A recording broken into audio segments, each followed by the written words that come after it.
All right, everybody, welcome to Answer the Call. I think we're on episode 9. We're almost in double digits already, which is really, really cool. For those of you guys that don't know what Answer the Call is, it is a podcast about Star Citizen, but we do a little different than most podcasts out there that have multiple guests and talk about kind of the news of the week in Star Citizen. In this one, we talk about a single topic, usually related to gameplay design, how we want the game to end up, where we think the direction of the game is going, things like that. Topics where they can be polarized, where people can be on one side or the other, or somewhere in between, and have a discussion about it. So this week's discussion is, how will Star Citizen stay relevant for 10 plus years? Now we're going to start out with, that has been something that Chris Roberts and a lot of the other devs have said is a goal of theirs. They want this game to be alive and kicking and a powerful game in the MMO or video game genre or universe out there as one of the top games that's playable, fun, an enjoyable experience for many, many years. And they've mentioned 10 plus years multiple times. Now, so with that, that's kind of where the premise of 10 plus years is coming from. When I've mentioned what this topic was in previous days before starting the show, we got a lot of people saying DLC, ship sales, Omega Lull.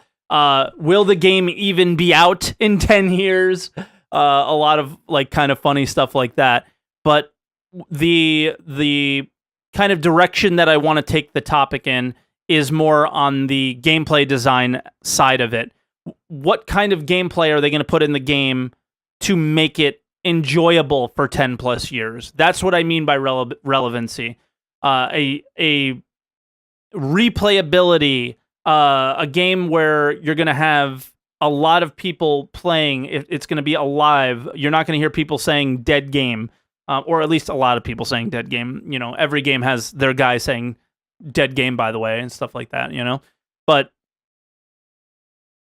we know what elements of gameplay we have in game right now, right? And a lot of what's coming in the future. We have mining, we have cargo hauling, which is, bring this stuff from here to there. It's fairly dynamic. I don't think there's enough cargo to haul or enough people cargo hauling to really see the change in prices too much. We have missions with mission givers that are always in the same spot that give similar types of missions. And we have some PvP elements. We also have some PvE elements, right? But a lot of those are go here, experience this, come back, or go to another place, right? Now, there's, as far as I'm aware, and this is something where I don't have that many video game experiences. I haven't played a lot of games. The way I play games is I get really excited about one, and I get obsessed with it, and I play that game to the end of time. I played Ultima Online for 17 years and really didn't play any other games at all during that time. So for me, I haven't experienced a lot of video games. So for me, there's two types of MMOs, and Star Citizen is planned to be an MMO. A theme park MMO, which has, linear progression. You start here, then you go there, then you go here, and then you go there.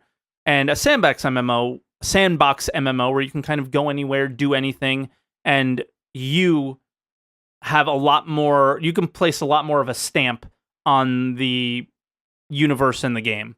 Star Citizen seems like a solid combination of the two of those things, where you can kind of go anywhere and do whatever, but there's a lot of situations where it's go here and experience this, and go there to experience that. And that's kind of what we have in game right now. Now, I want to discuss what we would like to see in the future of the game to try and make it more relevant, because I don't think anyone can disagree with me right now that the current gameplay that's in game doesn't support a long-term replayability factor. I think the devs feel the same way. I don't think anyone can disagree with that. So, where would you like to see the direction of the game go? Would you like to see it more sandboxy? For an example, like Eve? Or would you like to see it more theme park style, like WoW? Obviously, we don't have skills like WoW where you would be in a low level area. or a high level area, but we do expect to see kind of safe areas that are lower risk, unsafe areas that are higher risk with higher rewards, right? So it's sort of there. All right. But yeah, so I kind of want to hear your opinions on things. For me, I want to see more sandbox elements than what I'm hearing from CIG and what we're already getting in game. I want to see a lot more sandbox. I think with the fact that we're going to be owning land on moons and planets, potentially owning factories or space stations, which is something that was part of the stretch goals in the game. I want to see a lot more sandbox elements to the game where we get to, stamp our place in the universe of Star Citizen a lot more. We know there's certain sandboxy elements, like you can find a jump point and name it after yourself, things like that, right? So I want to hear the direction and maybe hear some examples of sandbox elements that you would like to see in the game, or theme park elements that you would like to see in the game. Because I think we're going to have a combination of both. I think when there's in-game elements or in-game events, that it will feel a lot of like theme parky, where if I go to this area, I'm going to experience this kind of event. Maybe a vandal fight, so on, so forth, right? So I'm going to open up the calls to you. I kind of wanted to do a short intro today and kind of leave things up to you and have a discussion. Now, we did add something new, and I want to get your opinions on it as well. There's going to be a little audio visualizer that pops up when the guys talk. It won't be there when they don't talk, but it will be there when they do. Thank you to SideSlide for the help with that.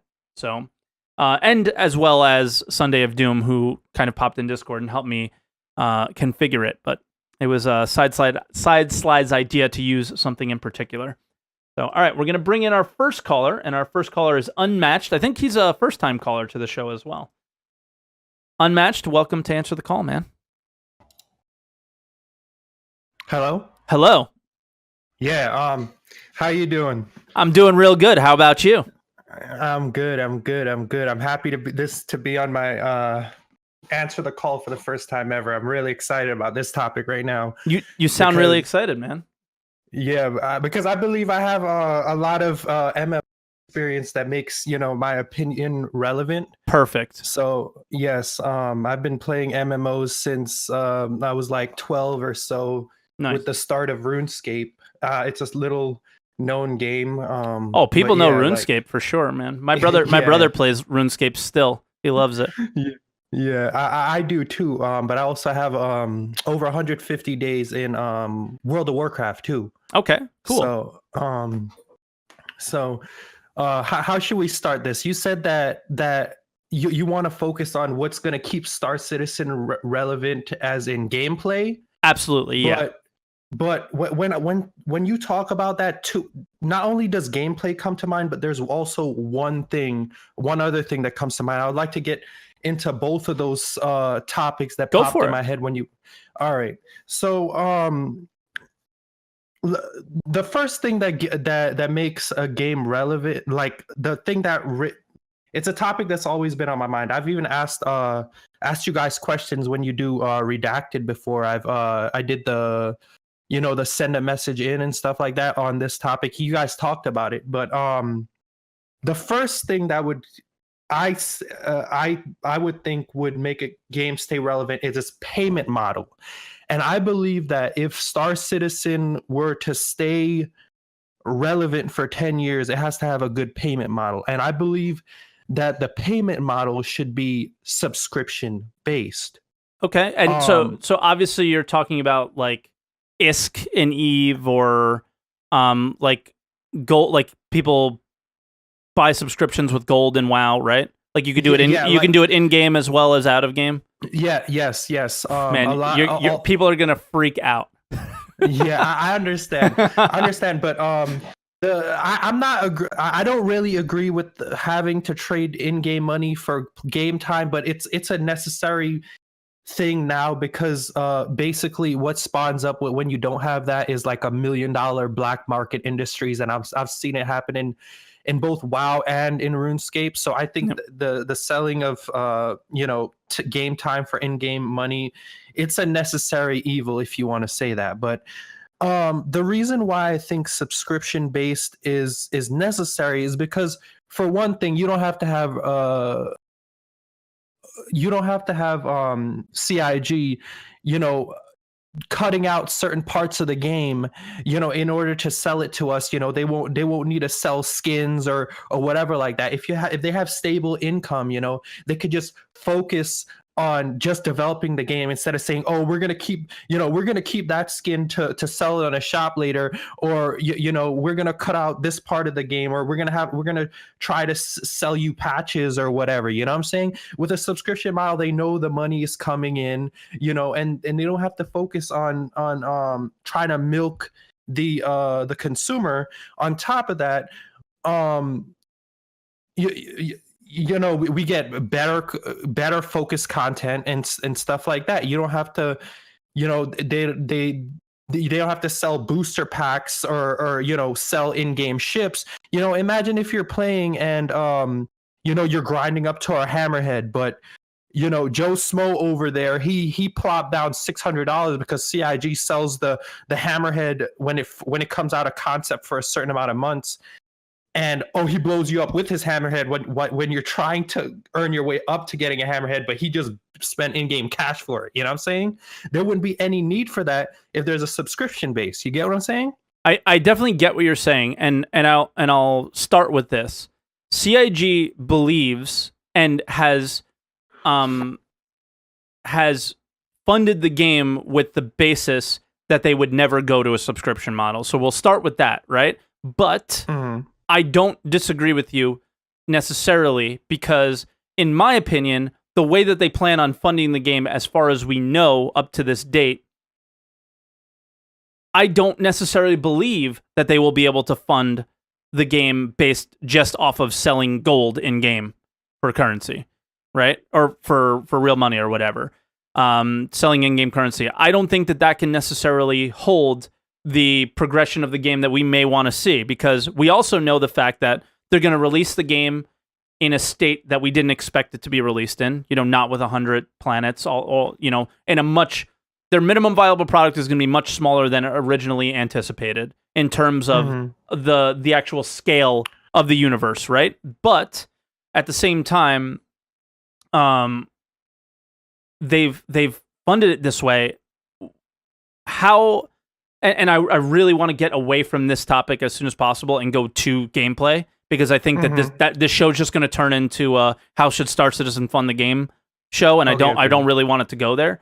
But I definitely see where you're going. Final thoughts, because it matters, because it affects it affects the gameplay as well. It matters. So go ahead and get your final thoughts in on it, and then go towards gameplay if you want to do that. Gameplay, yeah. So my final thoughts on this topic is that the thing that makes that makes me say that my opinion is relevant, because I've played these video games, because I've also watched both of these games died. I've watched the original WoW die.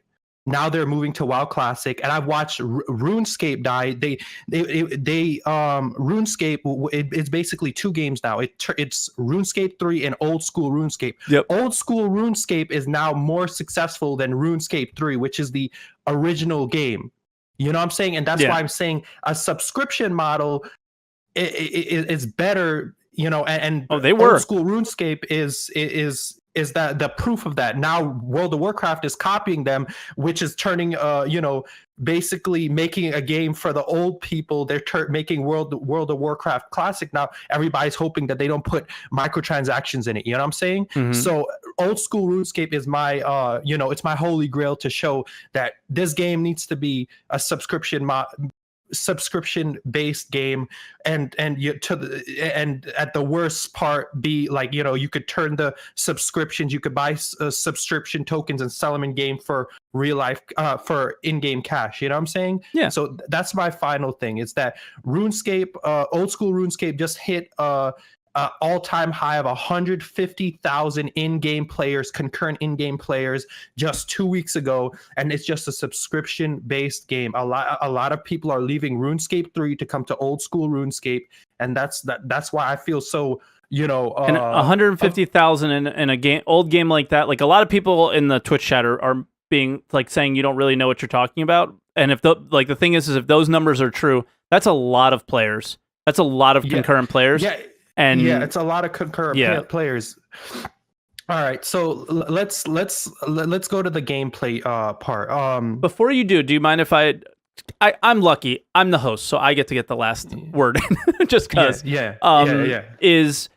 I definitely see where you're coming from, and I prefer subscription-based models over non-subscription-based models personally. Yeah, but we are in the age of microtransactions. It's unavoidable. I think CIG is.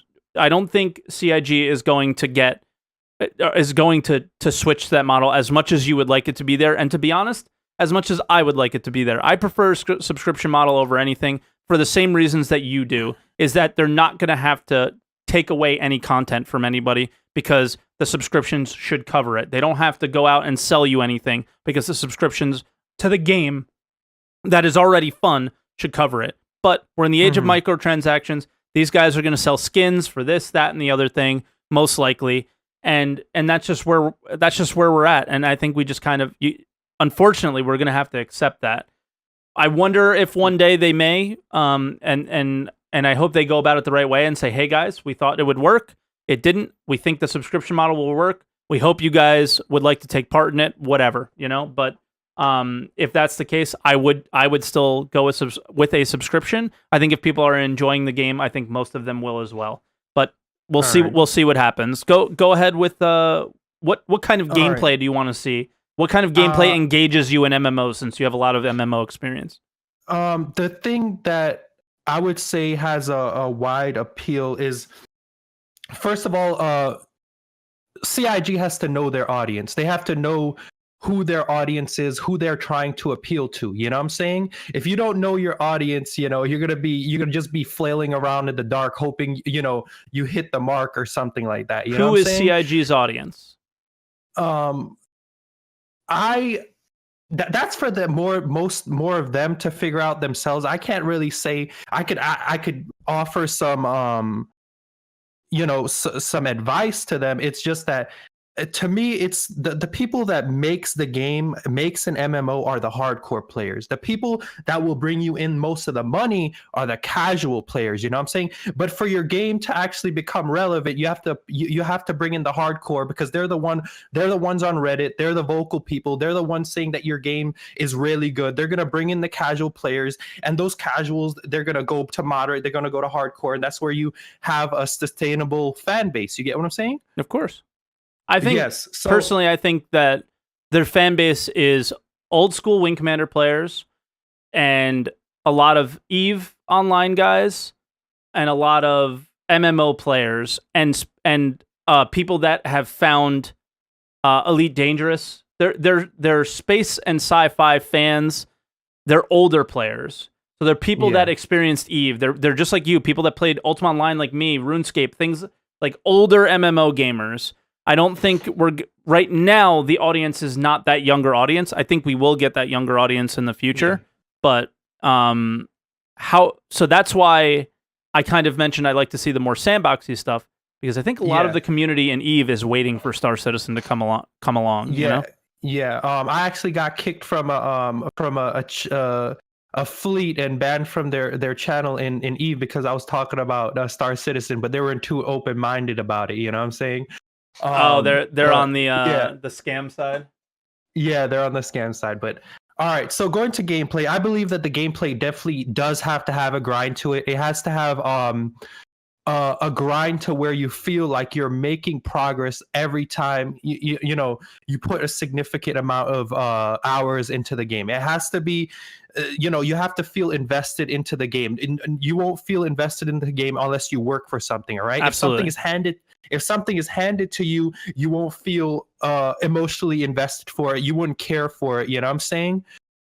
You know, it's like real life. If you were given money, it's not worth much to you. But if you worked hard for that money, you're gonna you know it's gonna have blood, sweat, and tears attached to it. Just like in a game, if you work for something in the game, you're gonna feel more and more invested into the game. You're gonna you know, you're gonna be like, oh, look at my Phoenix. I worked so hard for the Phoenix, instead of, you know, oh, I spent 2 hours to get this Phoenix. I don't care. I'm just gonna go smash it into somebody else on a landing pad. You know what I'm saying?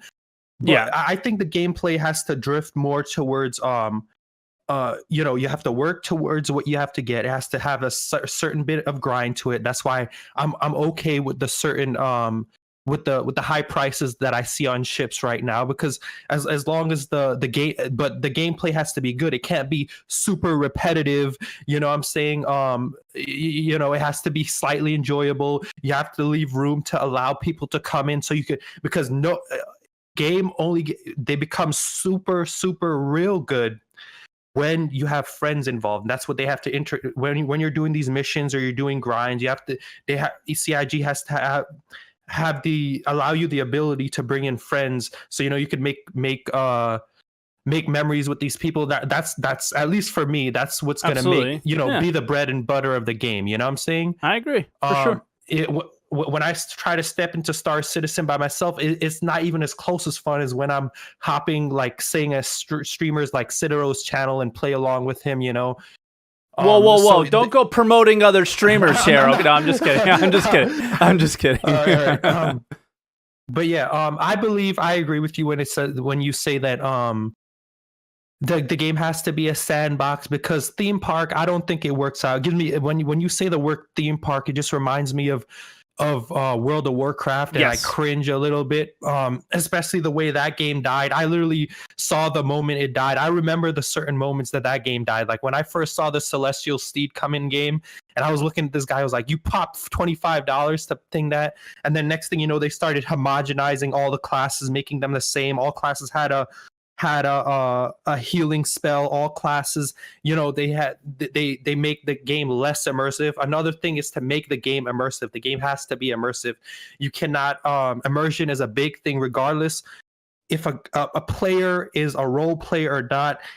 The game has to have a certain level of immersion regardless, for if the person is a role player or not. The person has to feel immersed in the game. He has to feel invested in the game. You know what I'm saying? You can't take the immersion out of the game like WoW did with it. Even though it's not like a gameplay feature, it still is a big part of Star Citizen and what keeps us coming back to it, right? Like I've had moments in Star Citizen where I told Emmy the other day, and for those of you guys that might not know, Emmy's my girlfriend. I told her there was like a couple moments when I was in game where like I thought I just felt like I was in, you know? I felt like I was in the game. Like I was fully immersed in the game, and that's one of the things that no matter what is always going to bring you back to Star Citizen, because the game's so beautiful. It looks so good, and the immersion is there. So yeah. But get your final thoughts in, Unmatched, because we got a long queue, so want to try and get everybody in. All right. So again, revising what I said. There has to be immersion. There has to be investment in the game. Mm-hmm. Players have to feel immersed in the game. They have to be invested in the game. They have to the game has to have some grind to it. There have to be a lot of team play in it, because you know the best memories are always made with your friends, at least in my book. You know what I'm saying? But that's off the top of my head. Those are the things I would really want Star Citizen to have to you know, for it to be viable within 10 years. You know what I'm saying? Yeah. So yeah, that's my conclusion. All right, man. Well, thank you for the call. It was really good. It's good to have somebody that plays a lot of MMOs, because like I said, I kind of got stuck playing one game, and I don't have enough experience in other games to always compare and contrast in some situations. So thank you, Unmatched. It was a really good call, and looking forward to the next one. All right. Thank you. Later, dude. All right, so we have the famous Memestein or IDD next. IDD, you're on Answer the Call. What's up, man? Hey. BitConnect. What's up, dude? Uh, I also have something else I want to talk about, but I quickly want to Oh, give you're just my going to change the input subject. on You're it. going to come to the one subject channel podcast and you're going to change the subject. Is that what's going to happen? Totally. Okay, My show fine. now. Fine. No, I just want to quickly give an input on the subscription model and what I think about it and why I'm against it. Okay. Most games nowadays go away from the subscription model. I think WoW might be the only big game left that has one. Mhm. And I think Star Citizen should stay away from it as well. And it was also something CR said they won't do. It's because a fixed monthly fee, I think, scares players away at some point. It's the feel of wasting money if you don't play 24/7. Yeah. And I think Star Citizen has so many possibilities to make up for the lack of a subscription model in form of microtransactions. And it could make CIG even more money than the subscription would. What type of And the community- microtransactions are we talking all the way up? Like obviously skins, right? But are we talking all the way up to ship sales? Continued ship sales? I'm against ship sales, to me be too. honest. Me too. Because I think it affects the game too much. Yeah, I think they should be able to, or people should be able to buy UEC to a certain amount, but complete ships. If they're gonna do it, then low tier ships only. Okay. I don't think you should go in and buy a reclaimer just like that. I agree. I think it skips too much of the game. Yeah. But all right, so what kind of gameplay elements would you want to see? I know you're, for those of you guys that don't know IDD's background, he does develop some games, so he has a lot of input on this kind of stuff. So a little bit. Yeah, like you do Just it for fun, right? It's like a hobby. Yeah. My other point, a couple of years ago, I read an article from, I think Michael Barclay was his name. He was writing about how CIG was building their levels with modular pieces and all. And back then I asked Brian Chambers if those tools could be made available to the community in-game. And he said, yes, there might be some edge cases and UI work to do, but it would be possible. And we already have colonizing and base building planned, right? We just don't know how far they will take it.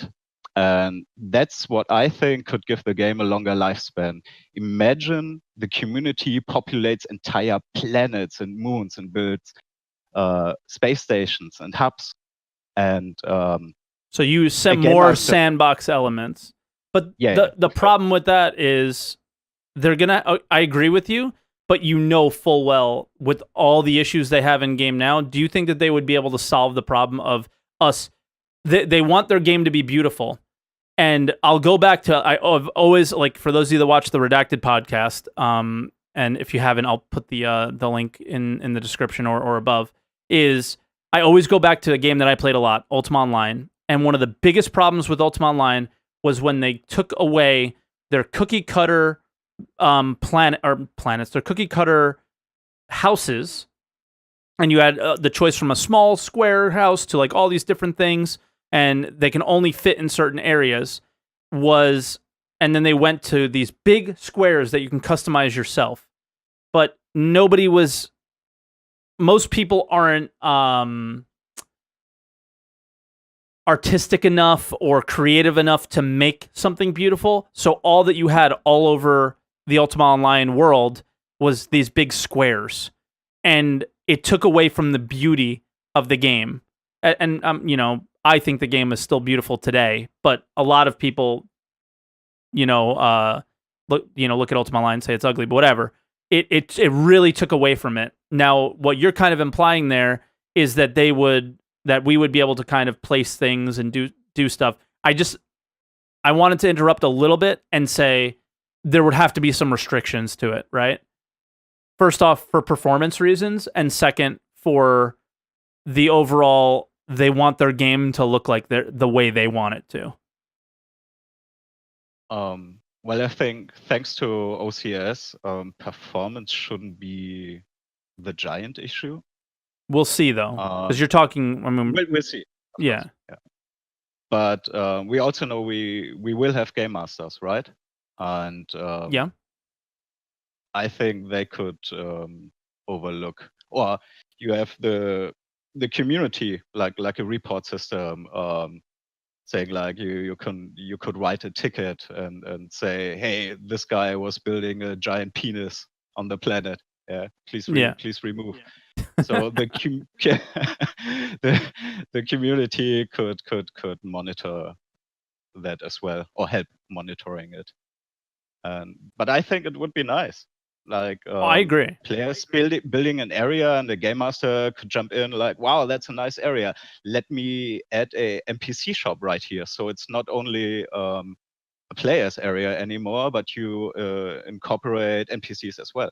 Yeah, I mean, and they can even say, because I imagine the Star Citizen content going forward, once the game's released, would be more of, look at what, like, sort of what they're doing now. Look at what these people are doing in game. Oh wow, look at they wrote Evil Cuddy and in fucking buggies or something, you know, like just like there would be a lot of that kind of stuff. So when people make something cool, that's what they'll highlight. They'll highlight the things that the community does. That's really neat, right? I don't disagree with you at all, but I do think that there will definitely be more heavy restrictions than full ability to do whatever you want. Yeah. Like, we're not going to be able to build right up next to Hurston, right? We're not going to build right up next to, I don't know, it doesn't matter, just like another major city. So we might have our areas where we can kind of do what we want, and then we'll have our areas where we can't, I would imagine. Yeah, absolutely. It's like a specific area selected or given by CIG, where they say, all right, you are free to build here. Yeah, I mean, how cool would it be to, like, I don't want like, you're not talking Minecraft, right? Like, and neither am I. I'm looking that there's kind of sort of building blocks, but that we can, you know, put something on stilts and have a, you know, like a hab go into I don't know, like a mountainside or something like that. And somebody mentioned Rust in chat. I would want not Rust. I would not want squares and triangles and those things to work with. I think what we would get in Star Citizen, and what I would like to see in Star Citizen, I'm going to speak a little bit for you here, IDD, but I imagine we're on the same page, is that we would have modular pieces, modules of like habs and buildings and mining facilities, and there'll be all sorts of different stuff, but there'll be more modules that we get to kind of Lego together instead of building blocks. Absolutely. Right? Exactly that. Like walls with windows and doors, and you put it together. Maybe more like Subnautica, correct? Somebody in Twitch chat said Subnautica at the same time. Yeah, so Subnautica I think would be more like what I was thinking. Yeah, so pretty much just like CIG does their levels as well. Yeah, with of course. Modular pieces, and you plug them together. Yeah. Do you have anything else you want to add before I bring in the next caller? No, I just think that would increase the lifespan of the game, and it would also provide another reason to gather and process resources. Yeah. So it technically would affect existing professions as well. It creates ownership, and ownership is what makes you want to play games, when you feel ownership of whatever you've done in the game, right? And that's what I felt in games that had these elements, and that's I think you're really hitting something strong there. And it's even more immersion. It's like you go into that area and you know, wow, we built this, and not CIG gave access. Yeah, I agree. All right, IDD. All right, that's all. Have a great one. Maybe we'll see you next week. You too. Later. Bye now. All right, our next caller is Starsicle. Starsicle, what's up? You're on Answer the Call. Hey, thank you for having me on. Hey, anytime, man. So what do you got? All right, I find that as deeper you go in, the more burden you are to talk about many different things. I'll try to move myself quickly. Okay. Quick word on the sub. We've seen subs decline within industry use. So people are realizing like, well, show me the quality if you want the sub. Despite MMOs being a remarkably cheap form of entertainment, like find another hobby. I dare you, find another hobby that $15 goes anywhere from 8 to 70-ish hours of fun. Yeah, So not even that's really television. all I want to say. Yeah. So what is relevant? Our perspective of what success or relevance looks like. I mean, you and I are old timers. We've played a lot of games. Are you In our calling me day, old man? 400K was good. I'm sorry. You call me old man? Well, we're both old timers, right? I guess, yeah, I'm old. Yeah, you played RuneScape and Ultima Online. I played EQ and so, Yeah. so on and so forth. You know, in our day, it was 400K was good. Yeah. And WoW came out, and we're like 2 million, 5 million, 10 Yeah. million. And our perspective is warped. And like, we need to. What are our terms for success? Fortnite. Fortnite. Yeah. Okay. Great. Okay. But my point being is when we talk about like what kind of content we're gonna see, we talk about our conception of what content is like. Wow, you know, there's raids, there's dungeons, a theme park MMO. I can't see that working the same way here. Me neither. Like, but there like, are theme that's- park elements, and I really feel like it will stay that way. yeah, I don't think there's like about- linear progression, but you're gonna know that I go here to get this thing. I go there to do this thing. Can we agree on that part at least? Oh, yeah, absolutely. Okay. There will be that level of stuff within mission systems and Mhm. within like on the ground levels, and that's cool. Yeah. You know, there's going to be plenty of that, and now they can do that procedurally. They don't need to have someone writing every one, and that's really good. But like raiding and key questing, licenses to access areas, I don't know how well they're going to be able to do that without a license system. Which brings me to systems, the real things. Simulations. The simulation, Tony Z's a genius. We're going to have NPC and economy. It's the most sophisticated thing I've ever seen. The simulation drives the services that we as players will use in the game. So stores, like they'll be out of stuff. Well, that's because something's happening over there. Yeah. And then, of course, the written content. That stuff is content. It's short term. We're going to burn right through it. It's what we do. But SIG can do this. They have Dave Haddock. They have others. These guys are great. And the sheer size of the game. The game is absolutely huge. It's procedurally generated in many areas, and then they fine-tune it. Imagine this. Do you think you'll ever walk every street of ArcCorp as long as we can physically do it? Do you think you'll ever see the whole thing? No. Yeah, so course that's not. generally my points in a nutshell.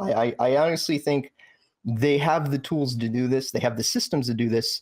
And for 10 years, yeah, people still play WoW, and it's a theme park. People still play Minecraft, even though Minecraft is a really old Java program that gets updated every once in a while. It's still an amazing. I think we can do it. Yeah. I think so too. I think they just really need to focus on us taking ownership, us being a part of it. But they're also doing a good job of, and we've talked about this on previous Answer the Calls, of that Tony Z simulation thing where they can make sure we don't break anything, you know? And that's why I think the reason why when he was describing NPCs as an input to the functions and they're virtualized, they're not in the actual verse. That's very smart. It prevents us from breaking it. Yeah. It allows the simulation to go on, and it enforces the 9 to 1. Absolutely. So do you think, would you agree that that's the most important thing is subsumption? Absolutely. The Interesting simulation take. is the most important thing for the longevity of the game, for the deepness, the novelty of the game, which is very important. Okay. Absolutely, I agree. Yeah, I mean, you had a very different take than all of our previous callers, but again, a very good point that you're making there is it's going to create variety for us, right? Where, you know, one day I may be able to make money doing X in the system that I'm in, and then, you know, maybe it takes time and it's gradual, or maybe it happens in an instant because of some sort of in-game event that happened, the economy crashed or something like that, and it changes my experience there, and now I have to go to another place and experience whole nother part of the game and enjoy it, and maybe I find some, beautiful area and I decide to make that my home. Like there can be all sorts of things that happen, right? Really good point, man. Nice. Yeah, absolutely. I also think that players very much underestimate with all their cookie schemes and Star Citizen plans. They're forgetting how important locality is. What's happening around Crusader or in Stanton is going to be totally different from what's happening somewhere around Terra or Virgil or some other place in along the Xi'an borderline. Use the map. The locality is going to be so important. So you have so much content within a single system, but then something happens, you can pick up and leave, and now you have a whole other set of conditions to deal with. Yep. I agree. That's pretty cool. And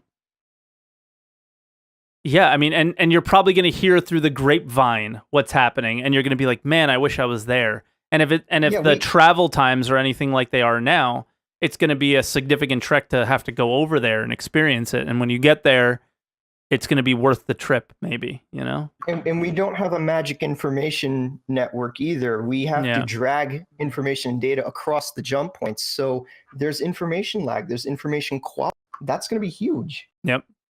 That'll be cool. I still think a lot of that stuff's going to be passed through Discords and things like that, but we'll see. Screenshots will happen. Yeah. But all right, do you want to add anything else before I bring in the next caller? Nerf shamans. Get out of here. Get out of here with that WoW stuff. Malfic, what's up? You're on Answer the Call. What's going on, man? Not much. All right, so I'm thinking I'm going to follow the same template as everybody else. I'll just kind of comment about the previous people first. Okay. And then go on from there. So payment model. Obviously, subscriptions, they work. They've worked for a long time. And, I think it'd be a good way to just get CIG more money on a consistent basis. Mm-hmm. But, everyone's doing the microtransactions and stuff now. And that, obviously that still works. But, think about like AO, all Albion Online, you can just kind of buy gold and, have some sort of subscription basis around that. Or like roll the tanks, we can just kind of, buy gold and then use that to use it in game somehow. So for example, what Albion Online does, me and Malfic both play it pretty heavily, is they have a premium subscription. You don't have to subscribe to play the game, but premium gives you a lot of benefits to the point where you basically can't play the game without it.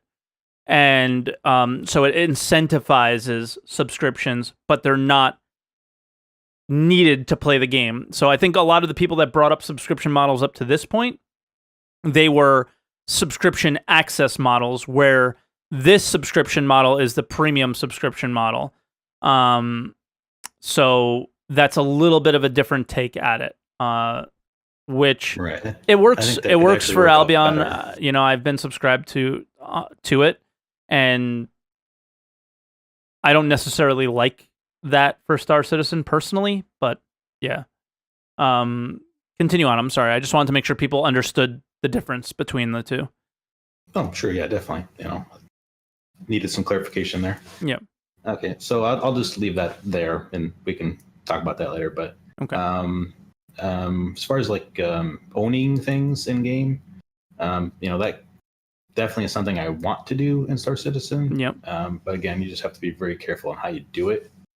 So I think just going out and buying a plan that you can place, like early days UO, is probably the best way to do it. Like I buy a mining station or a mining like drill or whatever, right? Is what you mean? Right. And you place it down. Yeah. Or the plans for it, but then you have to build it or something, right? Right. Yeah. Okay. Maybe just for the immersion factor of Star Citizen. Get the correct resources and in order for it to be built. But okay. Don't let people just like, I want to build, this, penis statue and, put it, Why is it always penises, guys? Come on. Because it always ends up being penises. You know that. Yes. One of my most popular videos on YouTube is literally shooting a gun into a freelancer and denting it into the shape of a penis. So. Right. So if you just have like basic models that you can buy and place, that's the best way to go. Yep. Okay, so for my ideas on how to keep Star Citizen relevant for 10 plus years, basically social and exploration. Okay. So like talking to just random NPCs, not ones that are mission givers, just to find out about some rumor, some thing, some history, whatever that they've heard about, and then you start finding out more about it, talking to more people, and maybe you find or someone tells you like a location they heard it was at 1,000 years ago or something. Yeah.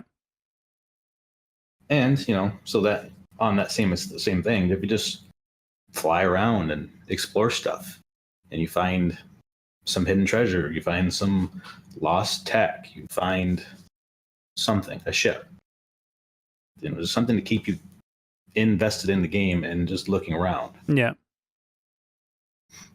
I Some agree. examples. I agree. And go give examples. I'm sorry. Guild Wars 2. Okay, They that's a had, game I've never these- played before. So go into detail a little bit for me if you don't mind. These were, they're kind of dumb, but they're also just interesting. Like you could do these random puzzles, Okay. and you get like rewards for doing them. Okay. Which I thought was kind of dumb, but the concept makes sense. If you just go and find these puzzles and do them, it gives you something to do for exploring. Yep. Also, like Skyrim. A lot of times you'd have to do some puzzle in order to gain access to a dungeon. Yeah. The door wouldn't open until you got the puzzle right. And they can do So- that in Star Citizen without it being like, I know this is a puzzle, like you'd still know it's a puzzle, but like, for example, the crashed satellite from CitizenCon this year, right? Where you had to take out your utility gun and kind of crack into things to get out the disc, right? So it is still a puzzle, and you had to jump, and it was a puzzle, but it didn't feel that way. Yeah. So it's same idea, just Okay. something rewarding you for getting out there and just trying stuff. Yeah. No one's done this before, but I'm gonna try it and see what happens. Yeah. So yeah, those are my ideas. All right, man. Cool. I don't disagree with them all at all. I like the idea of the kind of plans, like you buy plans for something and then you have to build it yourself. I think that's a good element to it. Definitely, yeah. Yeah, man. All right, Malfic. I'll see you in Albion Online. Will I? Hopefully. Yeah, I know. We never play together. It sucks. All right, man. catch you Talk later. to you later. All right, our next caller is Cayman. And for those of you guys that don't know Cayman's the guy in the YouTube comments that everyone goes, that guy's the man. So he's consistently been one of our top callers. So Cayman, you're on Welcome to Answer the Call. You're on Answer the Call, Cayman. What are your thoughts? Good morning, Torque. Thank Good you morning. so much for having me on. Anytime. It's obviously a really busy day, so I appreciate you taking my call. Of course. Well, I think I'm going to mirror, I guess, broadly what some other callers were touching on. Okay. I'm going to probably take this in a different direction. I'm not going to really comment on the subscription thing. We talked about that. I think that Star Citizen should certainly take its cues from other leading games like Fortnite, Warframe, and World of Warcraft. He said They are Fortnite, guys. But yes, I agree. but I agree. Like it or love it or hate it, I think that there's probably very viable lessons CIG could potentially learn from WoW's expansion formula in particular. Love it or hate it, WoW is still going strong, 14 years in with 7 expansions. So even though WoW has evolved into a more convenience-based theme park MMO with easily digestible instanced objectives and zones, and Star Citizen, to the contrary, aims to be a non-instanced or a more non-instanced persistent sandbox with server meshing, for instance. WoW has nonetheless maintained an indisputably leading position in the MMO genre for many years, and Yep. so I believe it can actually serve as a blueprint for what works in terms of long-term MMO content development. So in each WoW expansion, the level cap increases, which raises the ceiling of character progression in a very clear way, probably the most easily understood way in a game. And while we know there won't be traditional character levels in Star Citizen, the ship diversity and the item component system promises to be robust enough to serve in place of that. And reputation levels. Yes, absolutely. Reputation as well. Criminality, reputation, those types of things that are tied persistently to your character and passed on in some spirit as you move forward, as your characters die and move forward and take different forms. Like Chris Roberts said, it's a textural change. You'll be succeeded by a new character, but they'll inherit a lot of the reputation, or at least a portion of the reputations that you've built up in the world.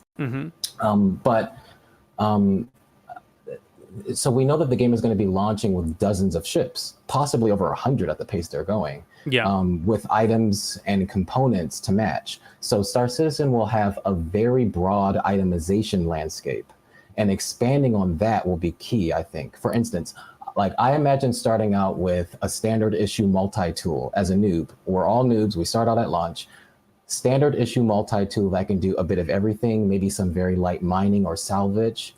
But later on, I purchase a subcomponent that enhances mining precision in an unstable environment, or purchase a total multi-tool kit side grade, that has a delicate tractor beam to collect samples in a toxic environment for science gameplay. So we know that CIG plans to have environmental factors modify the gameplay. Absolutely. So for instance, a prospector will probably have to struggle to mine rocks in an atmosphere with very violent turbulence, but this could potentially be offset by kitting out your prospector with components that boost the ship's stabilization in harsh environments at the expense of, let's say, increased power consumption.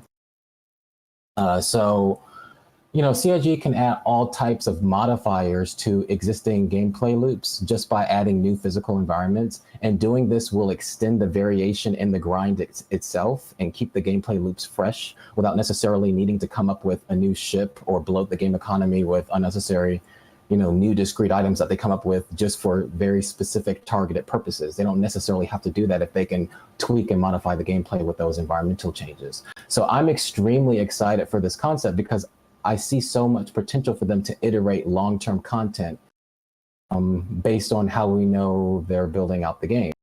So, environments plus components to allow you to enjoy those environments, and the grind to get that component and to learn how to use it, and so on and so forth. It just keeps going, right? Absolutely. And that reminds me, just your response just reminded me of the stream you did several weeks ago when you were mining that highly resistant unstable rock. You had multiple prospectors on it.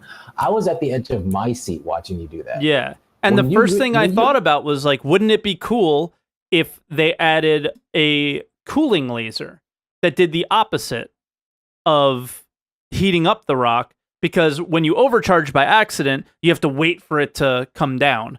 And wouldn't it be cool if you had a buddy, or even, in future mining ships, multiple mining lasers, where you can switch to the cooling laser and then cool it back down and then start over again Such a good idea. quicker, right?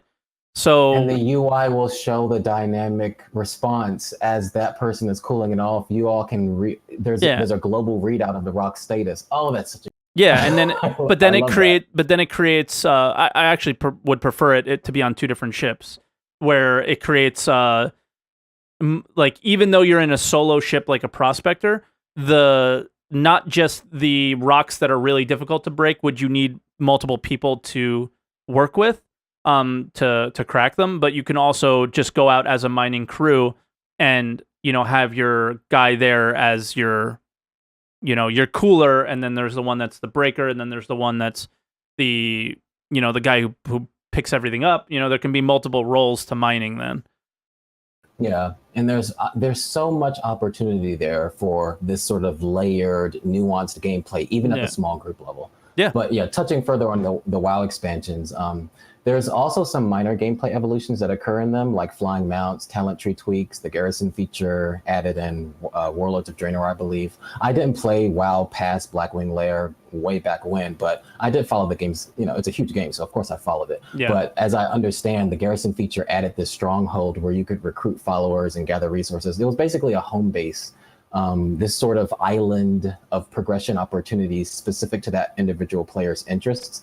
We know that Star Citizen will have player hubs and outposts. The Kraken is now here, which is essentially a flying rest stop carrier combo. So we're starting to see foreshadowing of the emergence of this sort of quasi Ownership. stronghold management aspect. I believe that CIG can expand upon this by periodically bringing in handcrafted dynamic strongholds into the game with AI factions that can be controlled. And I mean, let me enable the tell you control something. of resources. I'm sorry for interrupting, but I just this popped in my head is these large guilds or orgs, like as they're called in Star Citizen, are going to be crying. They're going to be upset with Star Citizen if they don't add those type of elements in, because those things are the content for them. Is these guild or org owners or the high ranking people in them or the larger ones, they're going to run out of things to do probably faster, or they're going to be Instantly. they have the ability to experience the game a lot easier with larger groups, right? So to give content for those people, and in the end, what's going to keep the game relevant for 10 plus years? Orgs, Yeah. right? Orgs Absolutely. Yeah. And I was actually going to say that this could be scaled. The stronghold aspect could be scaled to provide opportunities for all group sizes, not just large orgs, but those were the first ones I had in mind. Yeah. Because they're going to look to be able to stretch their legs and to be able to leverage their management clout. Because a large org, like I've seen some, I've seen a lot of very, very good orgs out there. I know that there's a lot of org saturation. I don't want to get into this too much, but I'll just say this backing community is smart and focused and coordinated. And some of the orgs I've seen, they're going to want to stretch their legs and they're going to want to leverage the type of management clout that they have. So you're absolutely right that they're going to want to be able to do that. And I think that stronghold, that aspect of being able to control something in a persistent way, is going to give them ongoing opportunities and reasons to log in. Yeah.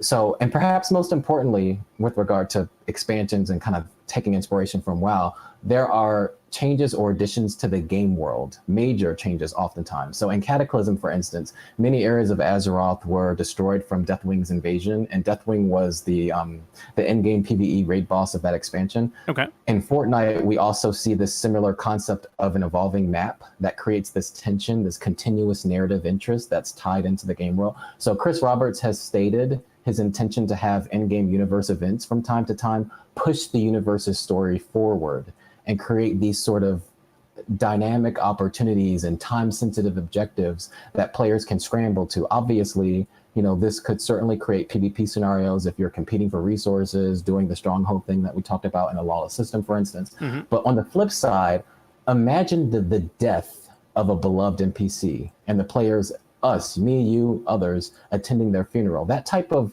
event, and this is the other side of the spectrum, it can create some pretty heartwarming community moments that keep player engagement high. Yeah. And with proper implementation of their AI, their writing, their voice work, CIG can tug at our heartstrings and keep us engaged without needing to contrive samey content updates. They can still do those, and they'll certainly do them, but they have so many tools in their toolboxes. And that's what makes I'm so excited for this topic, because I see the potential. Yeah. But anyway, lastly, I'm sorry. No, go ahead. I was going to say I was really excited for this topic too. That was all. Yeah. Well, lastly, and real quick, is the concept of cosmetics, and kind of like Tony Zervik says, the quiet AI. Well, I think of that in player terms as the quiet, day-to-day mundane activities. So in Warframe, there are cosmetics and fashion, and that's why I mentioned them. Fashion Frame is a thing. So will Fashion Citizen be. We do it in Star Citizen too. I mean, one of the first things we do is when a new patch comes out and new clothing comes in, is we go and look at it. We put on our mining hats or our right now I call them head condoms, the little bag heads. Like. I loved the segment earlier this morning where you all were you were helping one of your viewers shop in the store. We've done fashion shows before, and they're some of the most fun content I've done. Yeah. And it will continue to be. People love that kind of stuff. I like that stuff too. Yeah, I mean, in GTA Online, I know I didn't mention that before, but GTA Online, for all of its flaws, there's a ton of cosmetics and things to buy in that game, and that's what keeps the value of Shark cards where they are. Yeah. But I think that's the point. saturating the day-to-day mundane activities with fun, immersive tidbits, cosmetics, little things you can do to make your character stand out, to kind of communicate with each other, to engage with each other. The stuff like the board games that we discussed, that a lot of people speculated about, especially with the coming in of the Mercury Star winner, I think. Mhm. Things that you can do in the quiet day-to-day downtime of traveling to and fro, I think is going to be a huge portion of keeping people engaged just at the normal level, because everybody does that. Everybody will have downtime, and the most casual player will have to confront that reality, as will the most hardcore player. Yeah. I'm going to let you go, but I'm going to do, well, I'll keep you in here, but while I make this point and see if you want to add anything real quick, because we have a few more callers left. But I think one of the things would be also, because the game's very detailed, right? And this just kind of popped in my head, is we're always going to have downtime, and it's what you do with that downtime is how you enjoy the game or not a lot of times. So inventory management done well, and ship management and any management of the mundane things that you need to use each and every day needs to be on point and a smooth experience in order to, and the UIs in particular, in order to have the game, you be playing the game. Like, it's what makes a game relevant, what keeps a game fun is you're not stuck in the UI, you're not managing your inventory for 15, 20 minutes. Some people are mentioning 15 to 20 minute quantum travels, right? So that's probably going to be a topic for another day. And we'll see, because we know that they ask questions about the time to fly and if we liked it or if we didn't. So we're going to see what happens with that. I don't think it's a topic for right now. Let's see what they do with it in the future. But yeah. So, all right, Cayman, I'm going to let you go. I'm as really always. Optimistic. Thank you. Oh, go ahead. Yeah, as always, thank you for your call. They're always great. I really appreciate them, man. Thank you. Thanks, See you man. later. See you next time. Bellatar is next. Bellatar, welcome to answer the call. Hello. Hello. How are you doing? Good. How are you? Well, I'm great, thanks.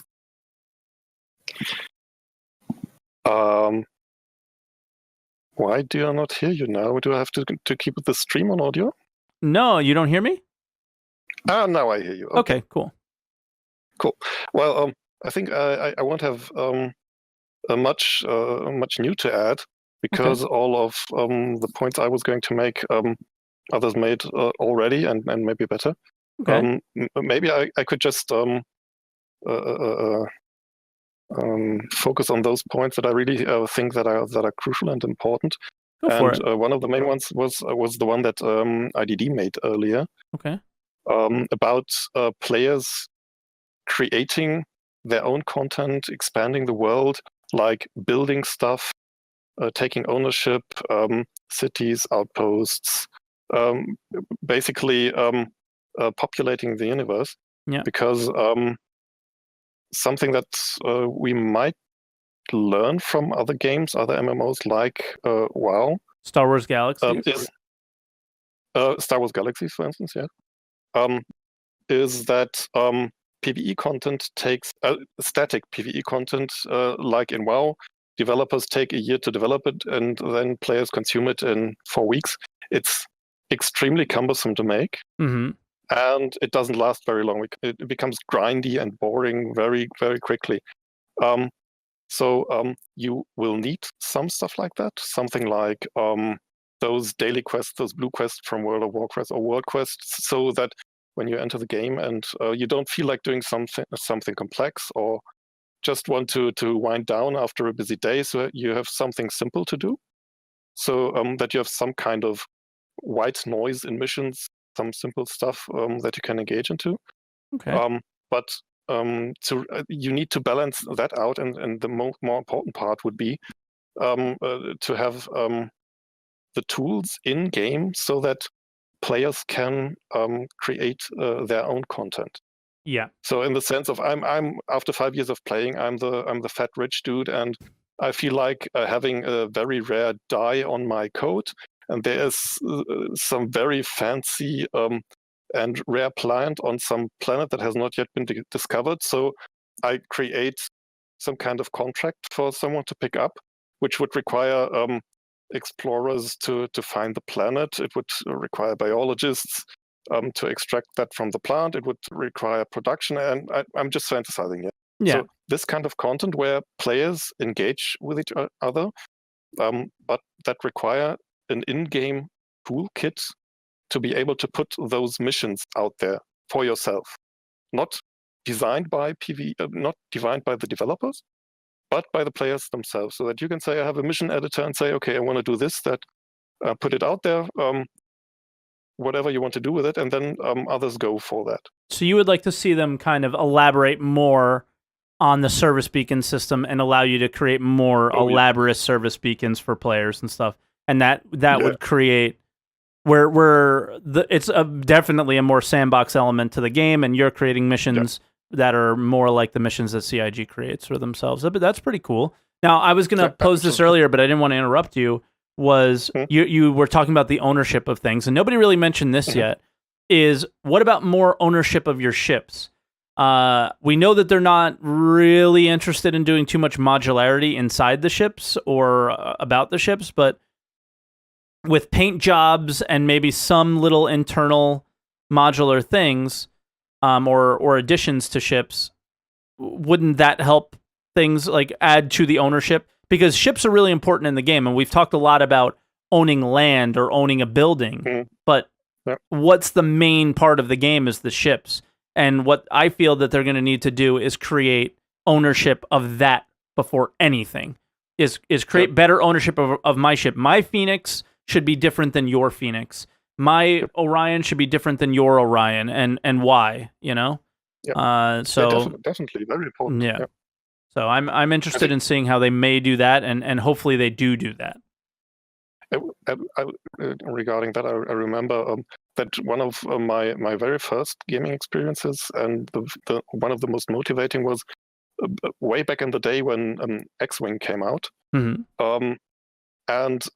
It was the graphics were crap, and it was limited tech, but you had this kind of progression. It was a single player game, of course, where you had this kind of a progression where you constantly build up some kind of rank, and they just showed the developing breast badge, your military breast badge, where tokens were added, like in the real military.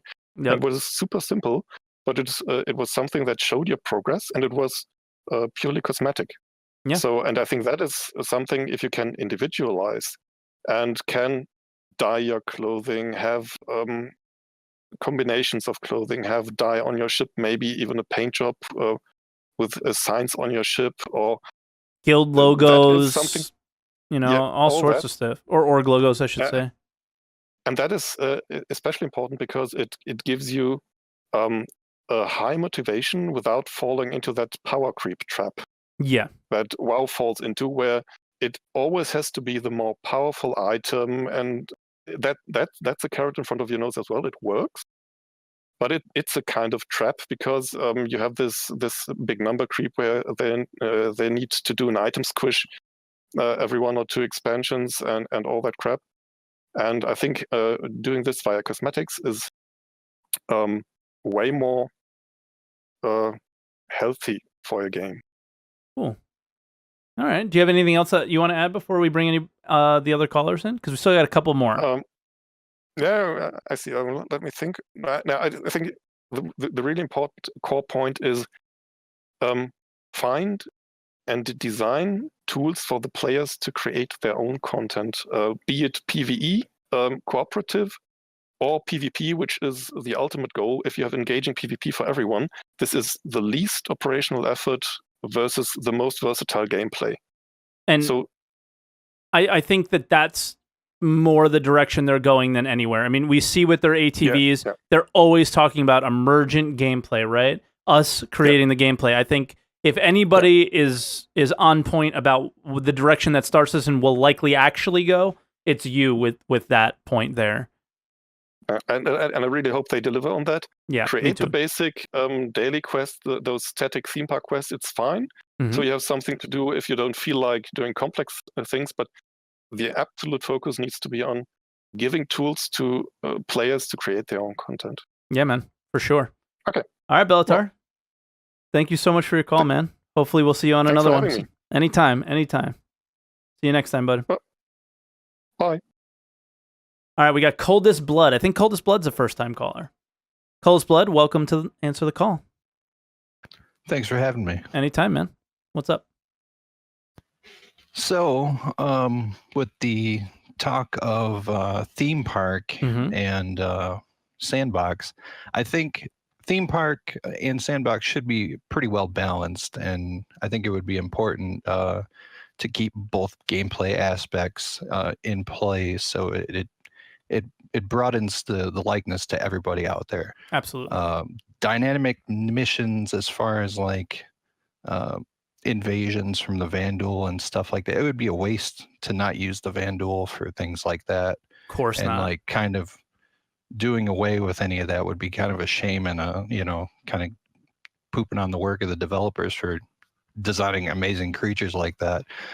So using all those big ships and those fighters that they have would be very important to keep. And then as far as like the other side, the sandbox side, I think more dynamic like industry play would probably be good because in Star Wars Galaxies you had constant resource shifts in the worlds and stuff like that. Okay.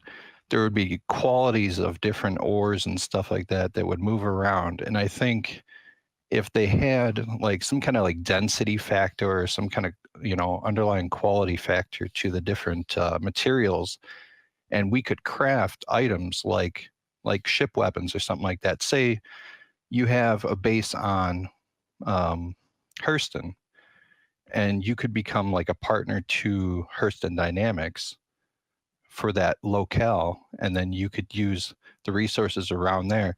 But the trick of it would be is that the quality of the resources would shift around, and orgs would have to move around and be nomadic, and that would kind of broaden what happens in the universe as far as like where people are getting into combat, where they're setting up bases. They wouldn't be setting up and then being there for 10 years. They would be constantly moving, constantly changing their surroundings and whatnot. And I think it would add a lot of gameplay. Oh yeah, 100%.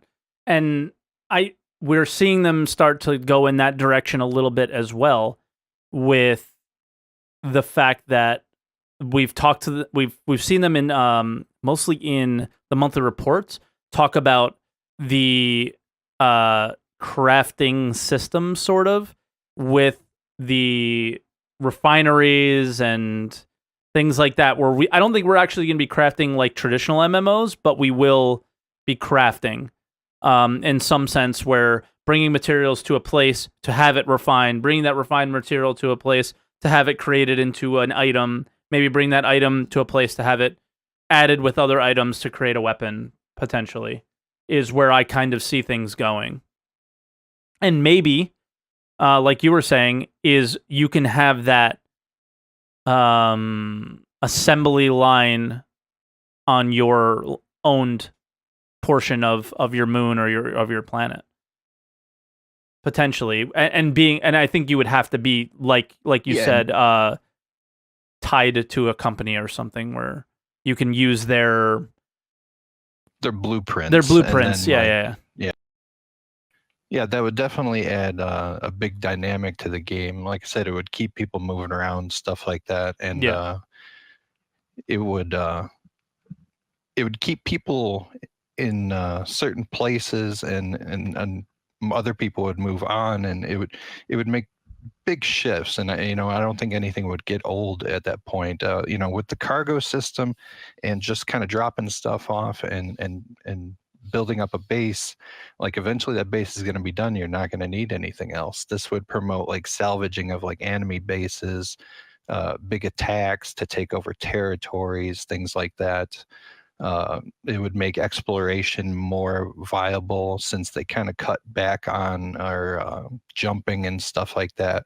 There's ways to boost that by like maybe doing like an archaeology in exploration, and then as well as constantly finding those better resources and things like that. Of course. I like the idea that you mentioned of like quality. where we see a lot of similar minerals. I mean, we obviously know that they're going to add more and spread them out and whatever, but we see a lot of similar minerals in the small universe that we have now, and it would be cool to see.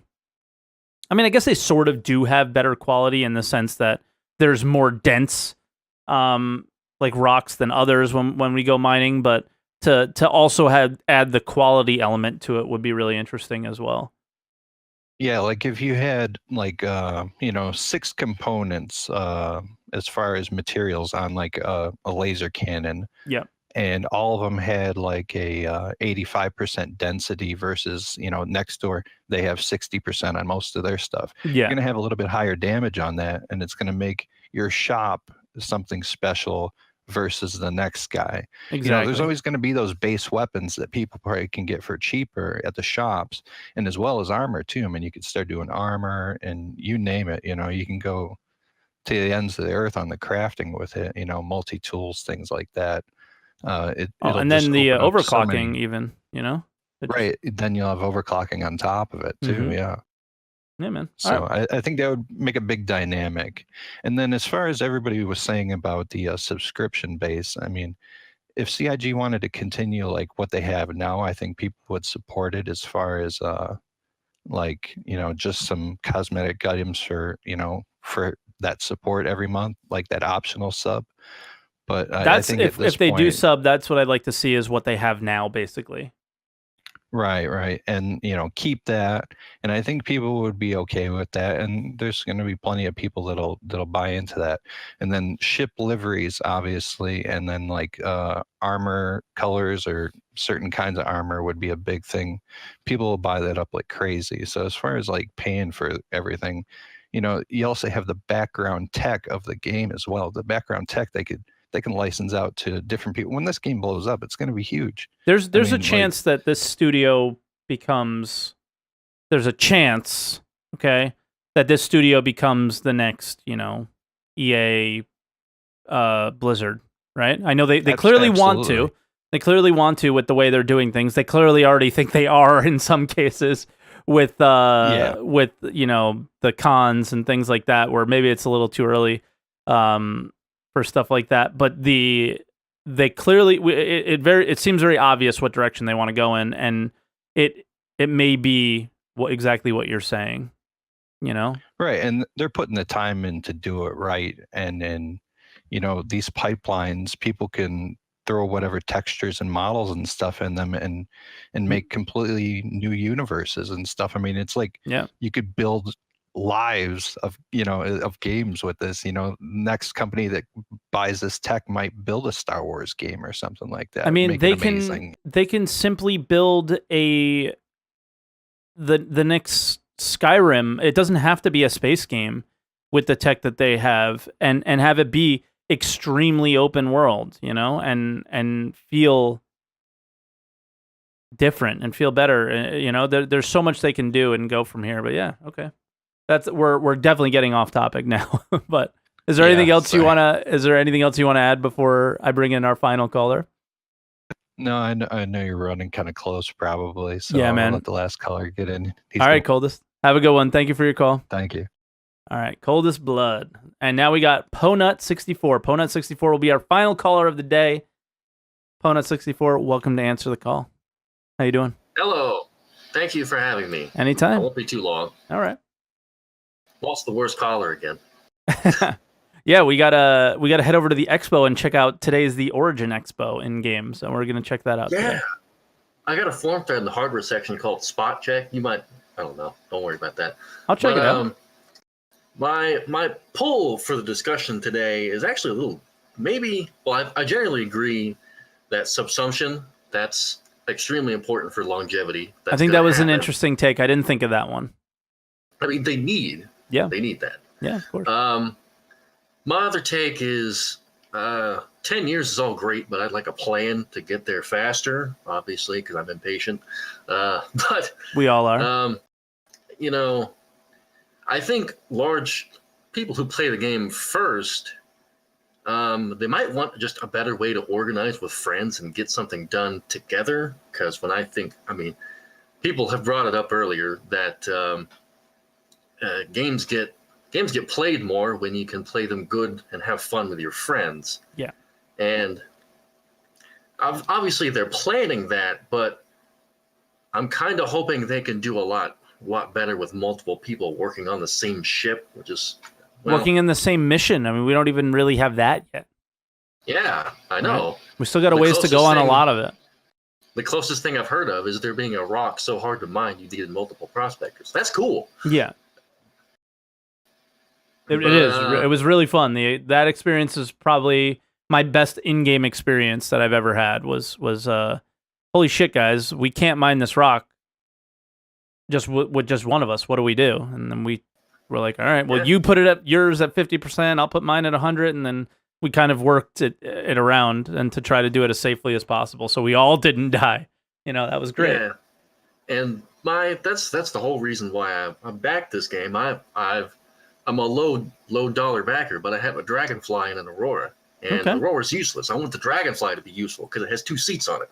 So that's the gist of that. Yeah. I want something for 2 people to do on a Dragonfly, like for instance, throw C4 off the back of it. Scramble On races, someone's baby. cargo hull. Yeah, scramble races.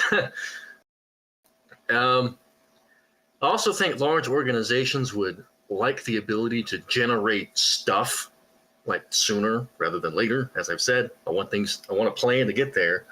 Like CAG could relatively soon add a location on a planet, like a farm, where if you make a party and a party claims the farm and you protect it from either AI that come raid it or other players, every 5 minutes it generates a couple SCU of cargo you can go put on a ship and go and make money off of that. That you So, didn't have to buy. Yeah.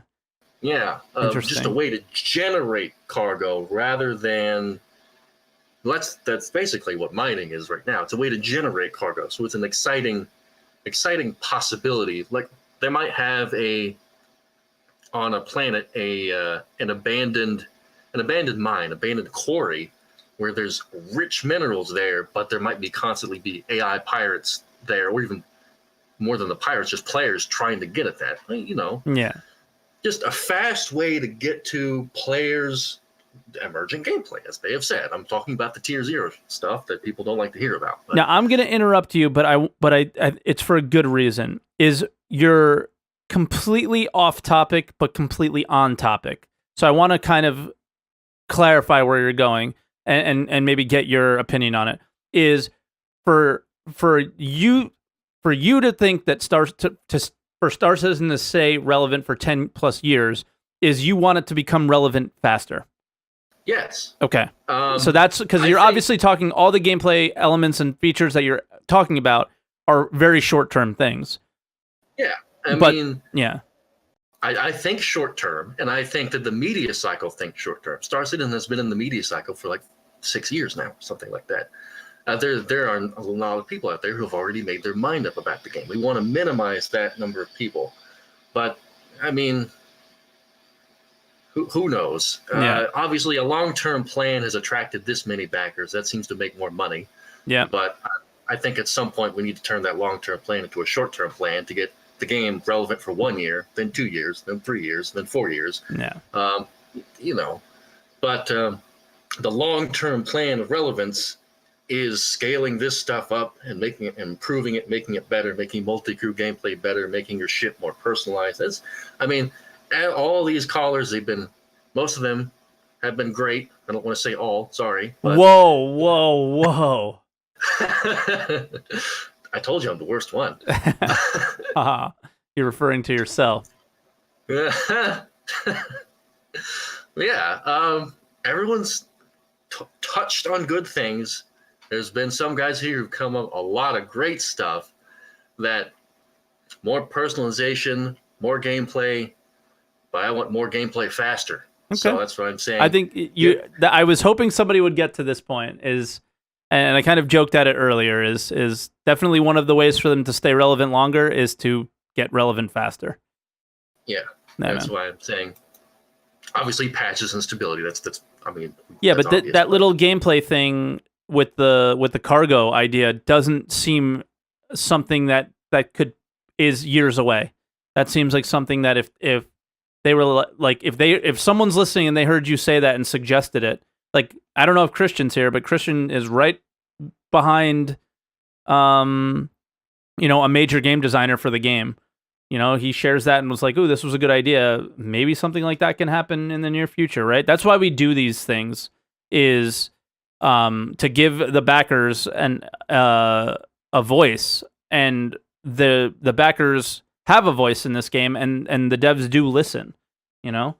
So yeah. But all right, I'm gonna leave you here. We're gonna do the outro, and I'm gonna do something a little different. I'm actually gonna share what next week's topic is gonna be. So. Ponut, thank you so much for your call. I think you made a really good point, and I'm glad we got to it.